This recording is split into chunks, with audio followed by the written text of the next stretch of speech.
Welcome back, everybody, to another episode of the Toolbox Extra on the Educational AD Podcast. We're going to be right back with this week's Toolbox guest, but first, we're going to give a shout out to our sponsors.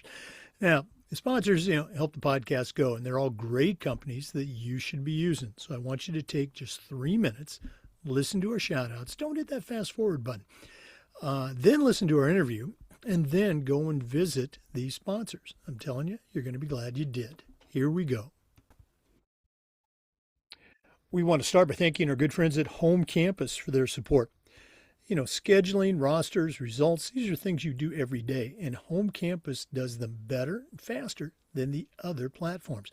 Facility management, did I mention athletic clearance and eligibility? That platform is a game changer. Go to homecampus.com to find out more. That's homecampus.com. We also want to say thanks to Athletic Surveys. If you're not using a survey to take the pulse of your student athletes, your coaches, even your parents, you're really missing out.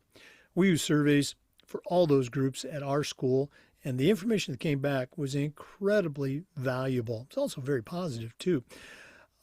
Whether you're meeting with your principal, your school board, maybe your superintendent, having all that data, you're going to be able to do your job better. Go to athleticsurveys.com. They're going to create a custom survey just for you. athleticsurveys.com. We want to thank Ohio University and their online masters in athletic administration. Now, I didn't get my master's degree from Ohio, but my assistant AD did, along with thousands of others. And while they were earning their master's degree, they also completed 11 NIAAA leadership training courses at no extra charge. Check out Ohio University and their online masters in athletic administration. We want to thank Hometown. Hometown continues to be a leader in education-based athletics with their solutions that include things like, digital ticketing, of course, but how about athletic website construction, fee-free fundraising, and more. Whether you're an athletic director, a principal, even a head coach, Hometown is going to help you save time, going to help you raise more money, and they're going to help you bring your community together. Go to hometown.com for more information. That's hometown.com. We want to say thanks to Booster Hub, the #1 booster club software program. Things like sponsorship payments, concession sales, meal fees, even booster signups. It's all going to flow through their secure system. As I mentioned, volunteer signups, volunteer changes, nothing falls through the cracks. Scheduling, communication, spiritware sales, all of this allows your boosters to spend more time supporting you as fans. And isn't that what you want? Give your boosters the platform they need, give them the platform they deserve. Go to boosterhub.com. We also want to thank Huddle.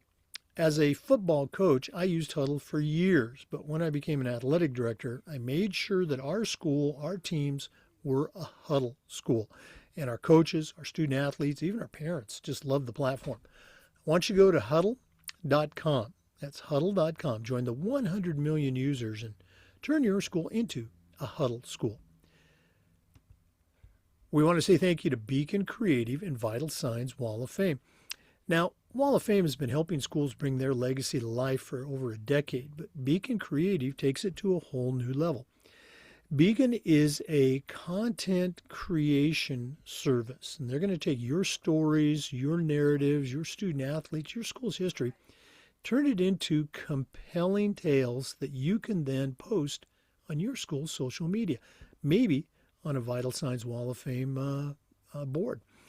I want you to email John Townsend, and you can do that at John, John, at beaconwalloffame.com. Beacon Creative and Vital Signs Wall of Fame. It's a winning team. Let's also thank our friends at Gipper. Gipper is the modern marketing platform that makes it easy for any athletic department to look like a Division I program without spending extra time or looking for additional staff. Your athletic department, your kids, your coaches, you're doing great things, and you need to get it out there, and Gipper allows you to do that. As I mentioned, it's so easy. Even I can do it. Create, share, and schedule all your social media content on one simple platform. Go to gipper.com for more information. That's Gipper.com. And don't forget to mention the podcast. We want to say thanks to our friends at Sideline Interactive Indoor Score Tables and Video Boards. You've heard me say many times, probably one of the best purchases I ever made was our Sideline Interactive Indoor Score Table. Go to sidelineinteractive.com. Schedule that live web demo today.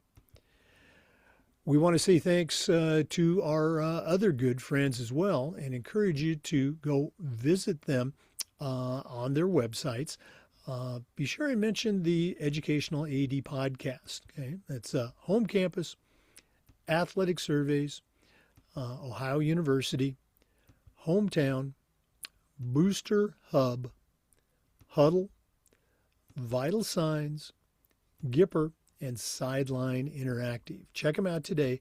You're going to be very glad you did. And like I said, don't forget to mention the podcast. Welcome back, everybody, to another episode of the Educational AD Podcast and a segment we like to call the Toolbox Extra. Longtime listeners of the podcast will certainly recognize today's guest, Michelle York. She was a guest way back in season 2. I'm going to say maybe right around volume or episode number 71. But go back to our Spotify archives, click on Michelle York's episode. Great stuff. She is a certified master athletic administrator, and she's the director of athletics at St. George's Independent School in Memphis, Tennessee. Prior to that, she was the AD at another very successful program in Tennessee. Very active at the state level, active at the national level, and has been recognized nationally. Michelle York, welcome back to the Educational AD Podcast. Jake, I'm so excited to be here. I love these conversations and love getting to hang out with you here. And so hopefully our conversation will bless a lot of people besides just you and I today. Oh, no, I'm sure your contributions will bless our listeners. I don't know about mine, but as you and I were kicking around possible topics to chat about, you suggested one that just immediately appealed to me, and I'm excited to dive into it and see where, you take it. I'm going to try to keep up, but your suggestion was the things we don't talk about as athletic directors. So, what are some things that we don't talk about that we're going to talk about? Well, I do think that this is an area that's really needed. I think we try and come at things, and not that this will be pessimistic or downhearted today, but I think we come at the positive sides a lot, especially for our ADs who are in that first 1 to 5 years. We want to set them up for success, and we want to give them all the tools that they need and put tools in their toolbox and, give them certain apps and things that they can use and all of those things. But I think the thing that we don't really sit down and talk about that's just part of the job are the adversities that are going to happen in those years.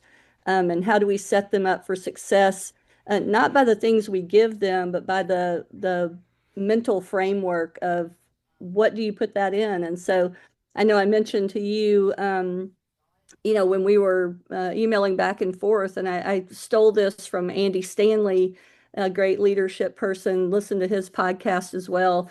And he always talks about tensions to manage versus problems to solve. And I don't think we ever talk about it in that framework of what are the tensions that just come with the job. We'll hear athletic directors talk about it all the time. Oh, this is hard and that is hard and this is hard. And it's like it's going to go away at some point. And I've been doing this 20 something years now at the interscholastic level. You did it a long time. Those things don't ever go away. They're literally just tensions that we have to learn how to manage. We might get better at managing them, but they're not things that are going to go away. And so when we can learn how to put things in a category of, is this a tension to manage or is this a problem to solve? I think it really sets us up for success. You're absolutely right. I mean, it is so obvious of a point, of an issue, of something we should address, and I just don't think it gets enough time. Coincidentally, this very past weekend, I was part of a program here in Florida, the Florida Coaches Coalition. They had their big annual sports clinic and awards program, and I was asked to talk a little bit about the job of the AD. the life of the AD, the role of the AD. And I mentioned, I'm not trying to pat myself on the back, but I mentioned exactly that. I said, parents will come up to us and say, "Oh, I'd hate to have your job. You have to do this, you have to do that." And I always tell them, "No, we've got a great job. We get to go to games, we get to hang out with coaches and kids." Yeah, there are some challenge. I use the word challenges, but I love that word tensions. Um, don't become an AD if you're not ready to have, those tough conversations, with kids and coaches. It's part of the job. But hey, we're not on a factory line, assembly line, we're not digging ditches. Well, sometimes we are, 24/7. We got a great job, but there are some tensions. I love that word to categorize what we deal with, that come up with a job that for that new AD, that first time AD, we got to figure out a way to prepare them and be there to help them navigate those first couple of years so they can, become the leader that they were meant to be. Well, and I think even not just the first, that new AD. I mean, it's just been recently that I've gotten the language as an quote experienced AD to put that into categories.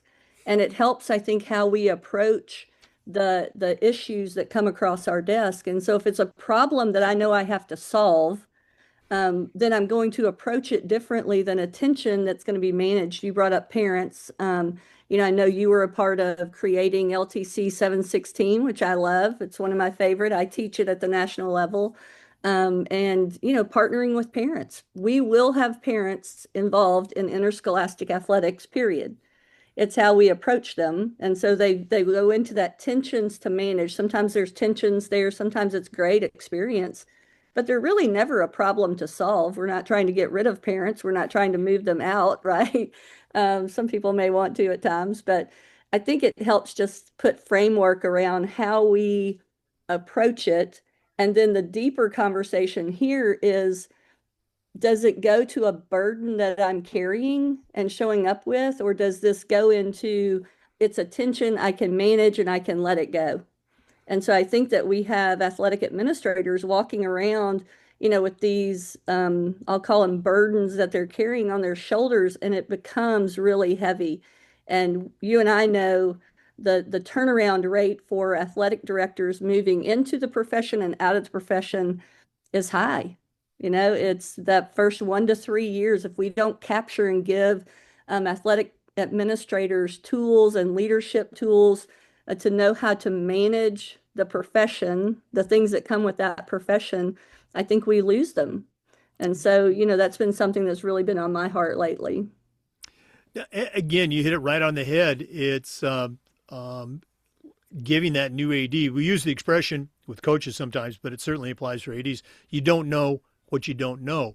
And coming into that athletic director role, there's an assumption, I think, frequently that, I'm going to be scheduling games and I'm going to be, the supervisor at the soccer tournament and that sort of thing. But, the minutia that goes into that job. And as you know, Michelle, there's so many variations on the job description of a quote athletic director. I think, you were fortunate like me to be a full-time AD. You're not teaching a class, you're not coaching a team. You are the athletic director and you can devote all your energies to that. Early in my career, I was the head football coach and the athletic director, and I was teaching, 3 weightlifting classes. And I thought I had the best job in the world.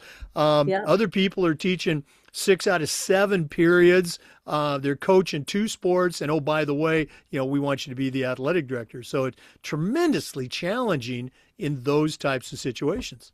Hmm. Absolutely. And I think, just the difference that has been noted globally, but certainly here nationally, in the way work is done post-COVID. I mean, that's even affected our athletic administrators, no matter what their job description is or their titles. It's affected them personally, it's perfected them mentally, or it's affected them mentally, um, emotionally, physically sometimes. And so just trying to think through of, what are the things that can be helpful for how we approach work, how we approach the things that we carry with us. We haven't even really gotten into talking about personal things that you bring to work with you. I'll give a personal example, but the other day I'm about to go and have the administrators meeting at a big region basketball game. And on my phone, I get a notification that someone from our church, their child has passed away.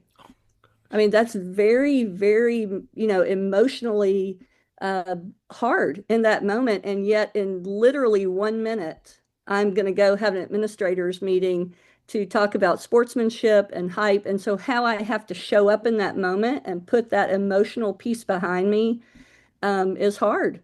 And those are the things I think we don't ever talk about, like how we have to show up, whether that's walking out of a really tough parent meeting right into, I'm going to cheer on my, girls volleyball team, or I'm going to go have a team meeting with, this or that person. And so, how are we helping our athletic administrators know how to process those things, walk through those, something as simple as problems to solve, tensions to manage, emotions. I think those are the keys of hard conversations that we don't have, beyond, hey, why don't you use this tool, or, this is going to be the job description. Right. It makes me think of when a second grade student sees their second grade teacher in the grocery store and is just amazed that you don't live in your classroom. I think parents a lot of times they they come to our events and they're expecting perfection and they have no idea, which is great, but they have no idea the hours it takes to make that perfect game for their child, seem like it just appeared by magic. And the point that you bring up, the burdens, the burdens of life that we all have, it impacts our ability to do a job that we love, but still do our job. Um, I think talking about tools for me, and tell me what you think about this. This is something that I learned um, late in my career. I wish I would have learned or to use this tool early on because I know it was there. I just wasn't smart enough to see it. But letting that first year, second year athletic director know that, hey, you're not alone. Okay. You're the only AD at your school, probably, but that doesn't mean you're alone. You have a network out there. You got to do a little bit of work to build it, but you have people very, very willing to join that network. What are your thoughts on that? I think it's absolutely, it should be a must. Like, I think our state association should say, if you're a 1 to 5 year AD, you have to have a mentor. And mentor has gotten a bad rap, I think, because it's almost like I don't know what I'm doing and the person knows what they're doing. It's more of a partnership, a friendship, a sounding board, someone who you can rely on. I think we all have very similar threads that run through our schools with issues that we face, public or private, big or little. And so I think being able to rely on someone, absolutely, I think should be mandatory in the job.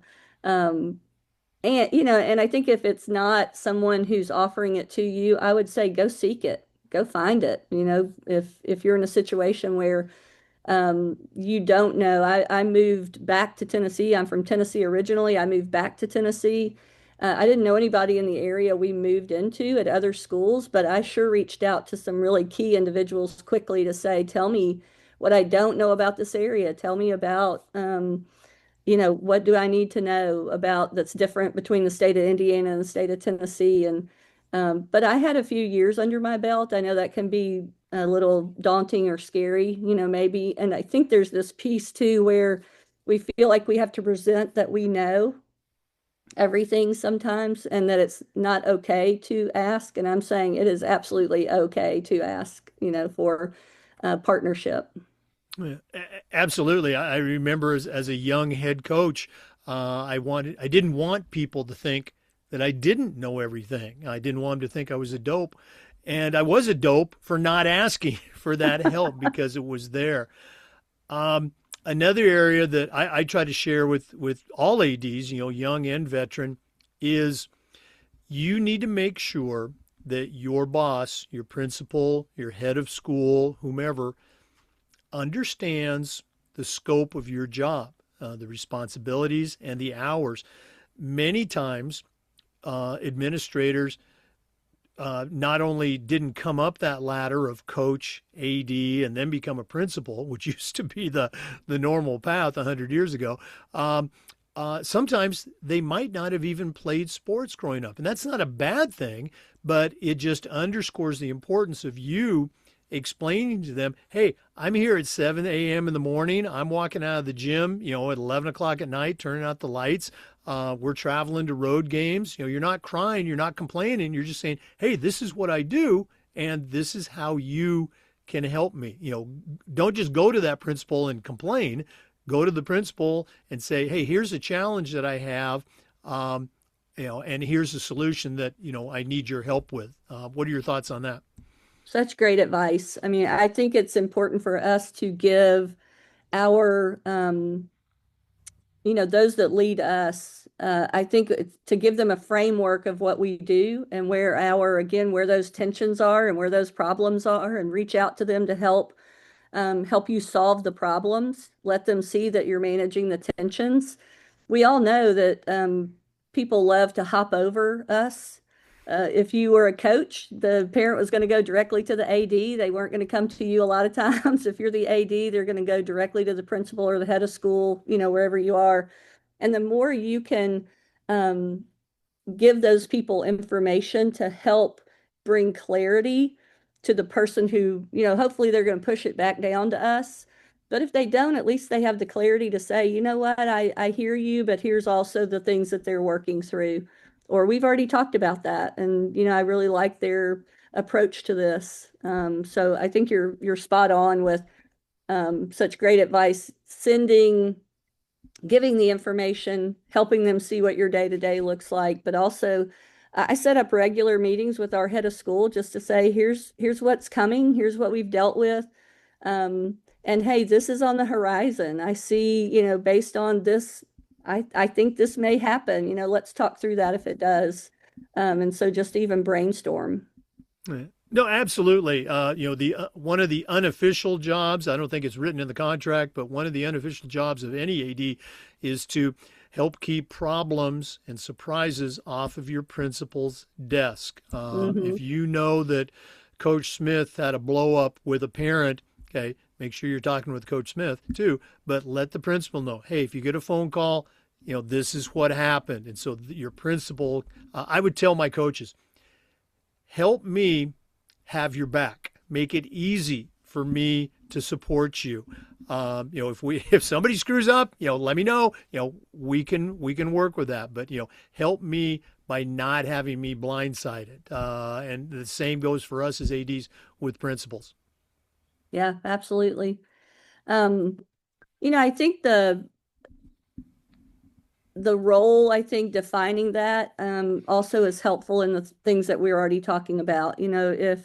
If I if I'm that athletic director, for me, I carry a lot of hats. So even though I'm just an athletic director, quote, on the org chart, I also sit on our leadership team. I also have, as you mentioned, um, I work on our TIAAA board. I'm the president-elect for that. I do things nationally. My head of school knows that, and they appreciate those things that not only does it bring attention to St. George's, but it also helps educate me for my role. And so being able to share what I've learned at those levels, or we just, came back in December from the national conference. And so sitting down with him and saying, these were some great takeaways. These are best practices that are now being used at other schools, or here's some benchmarks where I think we've missed it, or could do better. Putting it in those terms, I think, has been helpful too, for them to understand the role of the athletic administrator isn't just to show up, as you mentioned earlier, and make sure that, we have games and officials and great coaches. It's also to move along the vision of our school. We talk about athletics being the front porch of the institution, and it really is. It's the attractor to many families, and we have to make sure that our front porch is fresh and has fresh paint on it and looks great, and that we are presenting out there to those who are coming into our facilities on all the, whether it's hospitality, whether it's, all the stuff that we talk about all the time. Yeah, again, a key phrase that I don't think athletic directors use enough. I hear, other people, sometimes outside our profession, talking about athletics is the front porch of the school. It absolutely is. Okay, so take advantage of that position. And as Michelle mentioned, if you are not getting involved, I said earlier, Michelle's a certified master athletic administrator. That didn't happen by accident. She was intentional about getting involved with the NIAAA's leadership training course program, taking the courses, becoming initially a certified athletic administrator, doing the additional coursework and the project to be a CMAA. And now, as Michelle shared, she's part of the national faculty and very active with your state. That's an expectation in our profession. We want everyone to get involved, serve on committees. Maybe you're not going to, be on the national faculty, but maybe you will be. Okay, and you really need to get involved for your own sake, your own professional development, as well as that of your school, and for the profession itself of education-based athletics. Okay? Yeah, I can't speak enough about the importance of that. I was talking with someone actually last night about they were wanting to attain their CMAA, and they're like, "What was it that was attractive to you at first?" And I said, "Well, it wasn't really that my goal was to get a CMAA to start with. My goal was to better myself so I could be better for my school." And so, going through the legal classes, the first ones that you have to take, whether it's, 506, 508, 510, learning the 14 legal duties, understanding something as simple as what it means to match. I mean, I have the duty to match. I run lower school, middle school, high school here at St. George's. And so putting a seventh grader with a 12th grader might not always be the best thing. And I have a legal duty to that, to make sure I'm doing what's in the best interest of my student athletes, my families. And so initially, that's what I wanted to be good at, which then led me to I want to attain my CMAA because I want to hit these certifications and I want my families to know that I've done that for them. It's one thing for me professionally, I'm really proud of that, but it's also an outward symbol to my families and to my school that I'm pursuing excellence for you, just like I'm asking for you, for my student athletes and my coaches to pursue excellence. And again, it's a great answer to that question. Well, why do we have this as policy? Why is this a rule? Why do we do this? Because it's a best practice. Well, who says? Well, the National Interscholastic Athletic Administrators Association and its thousands of members. And you talk about the CMAA, which is not an end to itself, but the process leading up to it, all of those individual courses, those workshops, and the meetings, and the roundtable discussions that you have, that's just added value to the leadership experience and the educational experience, if you will, of the LTI program. Michelle, great stuff. We're not gonna wait as long to get you back on for your next segment. But in the meantime, if one of our listeners wanted to reach out, pick your brain a little bit, find out more about your journey or how you do things at St. George's, what's the best way they can get in touch with you? Yeah, they can reach me almost all socials. I'm on LinkedIn. I'm on Twitter, Instagram. Can always find me through email at myork@sgis.org. And so please reach out. I'm happy to have conversation. And thank you so much for having me on. I always look forward to this. I love our conversations. We go a million different ways. I don't know if we hit on the hard stuff today or not, but I hope we help somebody out there. I think the underlying theme today was, hey, we're going to talk about these things, and we talked about a few. So thanks again for coming Absolutely. on. And again, Michelle, it's very selfish on my part. I only want the best guests, and you certainly check every single one of those boxes. Well, you're very gracious. Thank you. For our listeners, we want to say thanks to you for tuning in. And just a reminder that we upload the Zoom recordings of every interview to the Educational AD Podcast YouTube channel. We do Toolbox Extra just about every week and just about every day. We try to share stories and best practices from the world of athletics. So please come back and join us again on the next episode of the Educational AD Podcast. We'll see you next time. Well, always great chat with Michelle York, St. George's Independent School. It's also great for you when you visit and talk to our sponsors. They're great companies. They're all about athletics. They're going to help you do your job better. Let's say thanks to Sideline Interactive, Athletic Surveys, Booster Hub, Hometown. Let's say thanks to Ohio University and their online masters in athletic administration. I want to thank Huddle, Gipper, Home Campus, and Beacon Creative Wall of Fame. Thanks again for listening. We'll see you next time on the Educational AD Podcast.